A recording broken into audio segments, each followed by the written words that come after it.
साल 1960 हैदराबाद के एक इनकम टैक्स ऑफिसर के घर एक लड़के का जन्म होता है और उसका इंटरेस्ट बचपन से ही स्टॉक मार्केट में होता है। क्योंकि उसके पिताजी एक इनकम टैक्स ऑफिसर थे तो उनके घर पर अक्सर स्टॉक मार्केट की बातें हुआ करती थी। और जब वो बड़ा हो जाता है तो वो सोचता है कि मुझे सिर्फ स्टॉक मार्केट में ही काम करना है। और 1985 में जब उसे सीए की डिग्री मिल जाती है तो वो अपने पिताजी के पास जाता है और बोलता है, पिताजी मेरा इंटरेस्ट स्टॉक मार्केट में है। तो उसके पिताजी बोलते हैं कि तुम्हें जो करना है करो, लेकिन अपने पैसों से। जब उसने अपनी सेविंग्स देखी तो उसके पास सिर्फ 5,000 रुपए थे और उन 5,000 से उसने स्टॉक मार्केट में अपनी शुरुआत की थी। और फिर बाद में उसने टाटा टी के 5,000 शेयर 43 के भाव में खरीदे और उस शेयर की प्राइस 143 हो गई, जिससे उसका 5 लाख रुपए का प्रॉफिट हो गया। और 2003 में उसने टाइटन के 4 करोड़ 20 लाख शेयर 3 रुपए की रेट में खरीद लिए और आज उस शेयर की प्राइस 3 रुपए से बढ़कर 2500 हो गई, जिससे उसकी इन्वेस्टमेंट 10,500 करोड़ की हो गई। और आज इनकी नेटवर्थ 45,000 करोड़ के समथिंग है और इनका नाम है राकेश झुनझुनवाला और इन्हें इंडिया का वॉरेन बफेट भी कहा जाता है। और ऐसे बहुत सारे इन्वेस्टर हैं जैसे वॉरेन बफेट, राधा कृष्ण दमानी, विजय केडिया एक्सेट्रा, जो सिर्फ स्टॉक मार्केट से ही इतने अमीर बने हैं। और हम स्टॉक मार्केट को गेमलिंग समझकर ऐसे ही स्किप कर देते हैं, लेकिन आपके पहनने वाले कपड़ों से लेकर आपकी ड्रीम कार तक स्टॉक मार्केट इम्पैक्ट करता है। आपकी लाइफ की हर छोटी बड़ी चीज को स्टॉक मार्केट डायरेक्टली या इनडायरेक्टली इम्पैक्ट करता है। और ऐसे में हमारे लिए ये जानना जरूरी हो जाता है कि स्टॉक मार्केट क्या होता है और ये काम कैसे करता है और इसकी शुरुआत कैसे करें। तो आइए आज हम इस डॉक्यूमेंट्री में ये सब जानेंगे। तो चलिए जानते हैं।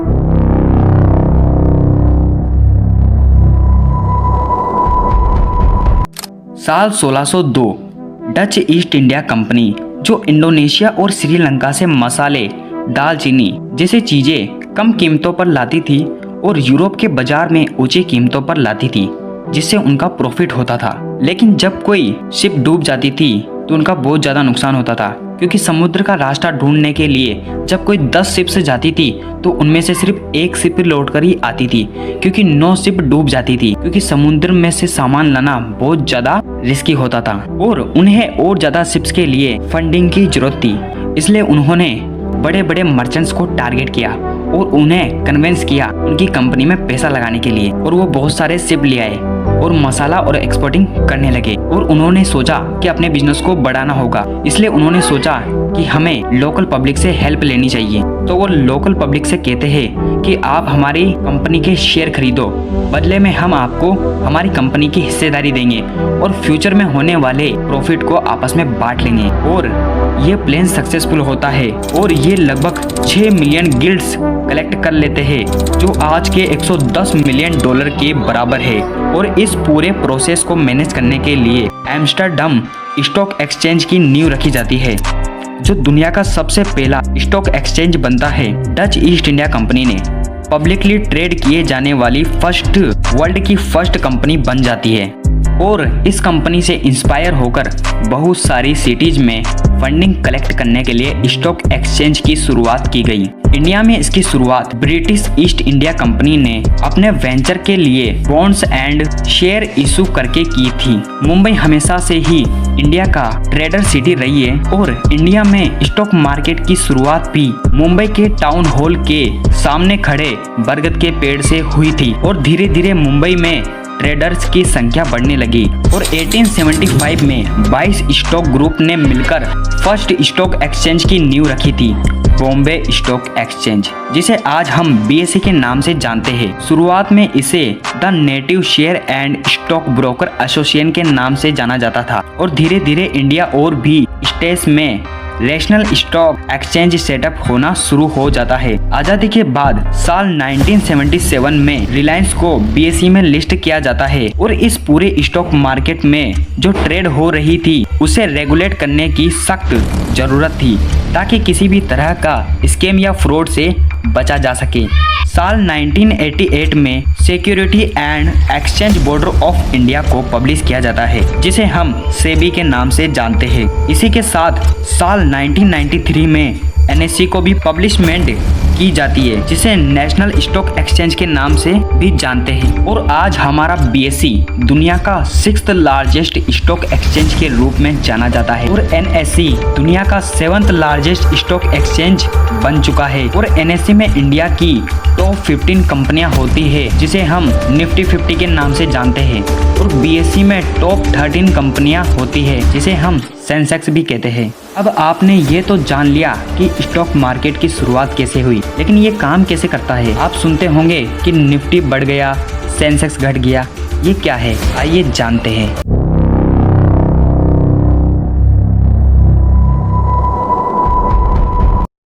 मान लीजिए आपकी एक होटल है, XYZ होटल, और आपके एरिया में आपकी होटल के चर्चे हैं और दूसरे एरिया से भी लोग आपकी होटल में आते हैं और आपको लगता है कि आपके होटल में कुछ तो बात है। और जिन एरिया से लोग आपके पास ट्रेवल करके आते हैं, तो आप सोचते हैं क्यों ना उस एरियाज में अपनी होटल की एक ब्रांच खोली जाए। और उसके लिए आप अपनी सेविंग्स को इकट्ठा करते हैं और अपने दोस्तों और रिलेटिव से भी पैसे लेते हैं, एक नया होटल खोलते हो एंड आपका दूसरा होटल भी सक्सेसफुल रहता है और लोगों की भीड़ बढ़ जाती है। अब आप सोचते हो क्यों ना अपनी सिटी के मेजर एरियाज में भी होटल खोली जाए और पूरे सेटअप के लिए आपको काफी ज्यादा अमाउंट की नीड होगी, जो आपके दोस्त और रिलेटिव्स भी नहीं दे पाएंगे। ऐसे में आप डिसाइड करते हो क्यों ना कोई हाई नेटवर्थ वाले लोगों से हेल्प ली जाए और बदले में उन्हें अपनी कंपनी का हिस्सा दे दिया जाए। आप उनके पास जाते हो और उन्हें अपनी होटल के बारे में बताते हो। वो समझने के बाद कन्विंस हो जाते हैं और आपको पैसे देने के लिए रेडी हो जाते हैं। इन्हें इन्वेस्टर या एंजल इन्वेस्टर कहते हैं और ये पूरा प्रोसेस आपने शार्क टैंक में देखा होगा। और उन पैसों से आप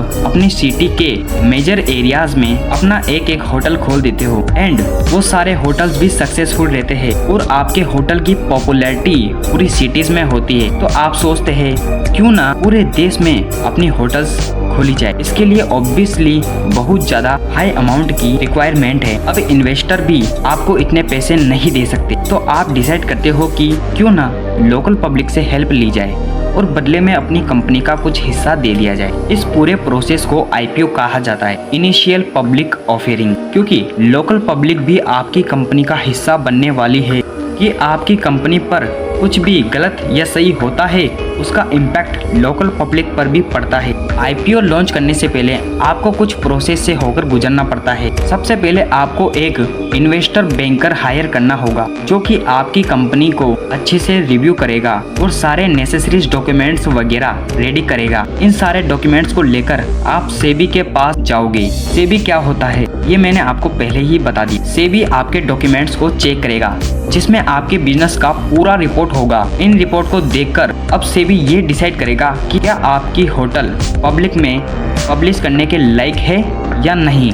आपकी होटल के केस में सभी डॉक्यूमेंट सही होते हैं और सेबी की तरफ से आपको अप्रूवल मिल जाता है। इसके बाद आप DRHP स्टेज में जाते हो, यानी ड्राफ्ट रेड हियरिंग प्रोस्पेक्टस, जिसमें आप अपनी कंपनी की फुल डिटेल्स प्रिपेयर करते हो, जैसे business operation, past professional performance और फ्यूचर में क्या होने की प्रोबेबिलिटी है और भी बहुत कुछ। अब फाइनली आप पब्लिक तक इस न्यूज को किसी तरह से पहुंचा देते हो और मार्केटिंग करते हो। अब आप हमारे होटल का हिस्सा बन सकते हो। पर यहाँ आपको एक दिक्कत का सामना करना पड़ता है। आपको समझ नहीं आ रहा होता है कि आपको शेयर का प्राइस कितना रखना चाहिए। अगर आपने ज्यादा प्राइस रख दिया तो शायद लोग परचेस ना करें। अगर आपने कम रख दिया तो आपका नुकसान हो जाएगा। ऐसे में IPO से पहले आपको एक और प्रोसेस से गुजरना होता है, बुक बिल्डिंग प्रोसेस, यानी आप एक maximum and minimum price set करते हो, सपोज 100 से 200, और फिर 3-4 दिनों के लिए आप पब्लिक को बिडिंग करने का मौका देते हो।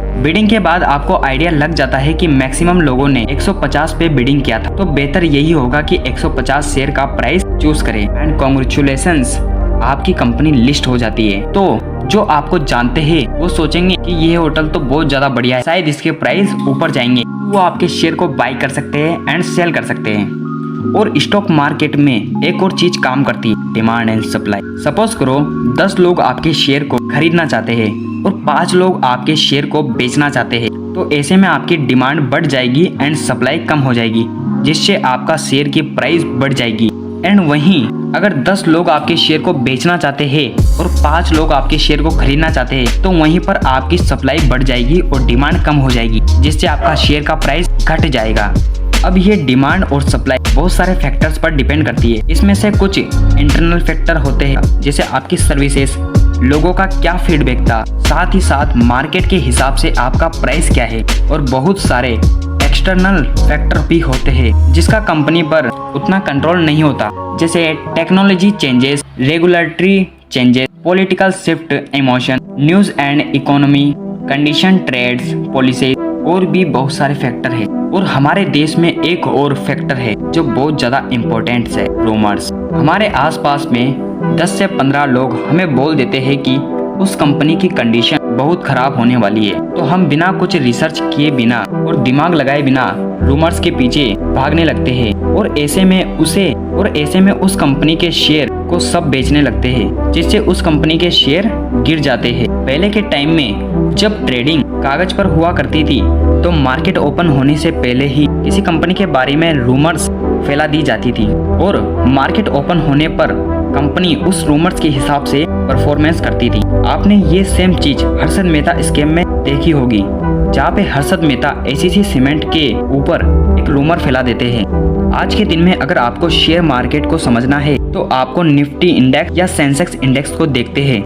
निफ्टी इंडेक्स एनएससी में लिस्टेड टॉप 15 कंपनियों की परफॉर्मेंस को ट्रैक करती है, वहीं सेंसेक्स इंडेक्स बीएसई में लिस्टेड टॉप 13 कंपनीज की परफॉर्मेंस को शो करती है। तो निफ्टी और सेंसेक्स की परफॉर्मेंस से पता चलता है कि मार्केट कैसा चल रहा है। यानी हमें ये तो समझ आ गया कि स्टॉक मार्केट कैसे काम करता है, लेकिन आपको ये पता है कि स्टॉक मार्केट कितने टाइप्स का होता है और 90% ट्रेडर्स अपना पैसा स्टॉक मार्केट में कैसे गवा देते हैं और हम स्टॉक मार्केट से पैसे कैसे कमा सकते हैं। लगभग 1,20,000 रुपए आपको FNO में खोते हुए देखे, ज्यादातर उसमें ऑप्शन ट्रेडर्स ने पैसा खोया है। So what is happening is because of option trading, you're seeing wealth flow from the masses to select few. कि एक ही दिन में कितना बड़ा स्ट्राइक प्राइस में मूवमेंट हो रहा है, ये क्या दर्शा रहा है? मतलब आगे क्या ऑप्शंस ट्रेडिंग पर अप्रोच थोड़ी बदलनी पड़ सकती है क्या?